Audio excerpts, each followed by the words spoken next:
In this video, we're going to solve another unit rate slope problem. All right, a lot of words here, so let's break this down. There is a proportional relationship between fathoms and feet. A depth of 6 fathoms is equivalent to a depth of 36 feet. All right, what is the unit rate of feet per fathom? So let's start with that, with letter A. So we're told there's a proportional relationship between fathoms and feet, and a depth of 6 fathoms is equivalent to a depth of 36 feet. And their question is, what is the unit rate of feet per fathom? Okay, so that means I'm going to make feet my numerator, because they said feet per fathom, and fathoms my denominator. All right, and what was the information I was given? It is a depth of 6 fathoms is equivalent to 36 feet. So 36 feet is equivalent to 6 fathoms. And as you can see, I was asked what the unit rate is, which means I need a denominator of 1. All right, and I'm going to find out that 6 feet is the same as 1 fathom, or I could say, I suppose, that it is 6 feet per, and hopefully I'm on the screen here, fathom.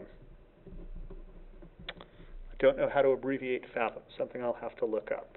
All right, that takes care of part A. Part B, use the unit rate to draw a graph that models this situation where the horizontal axis shows the depth in fathoms. In other words, x is the depth in fathoms, and the vertical axis shows the depth in feet. What is the slope of the line? Okay, I'm going to pause here so I can put a graph in that meets those constraints. All right, I've got my graph, and as you can see, my y-axis is feet, and my x is fathoms, and I'm comparing feet to fathoms. And as you can see, we've got a 6-to-1 ratio here. So for every 6 feet, that would be 1 fathom. That would be a point here. 12 would be at 2. And 18 would be at 3. Right? And how do I know that that's correct? Well, for every 6 feet, it's 1 fathom. So when x is 1, y is 6. When x is 2, y is 12. When x is 3, y is 18.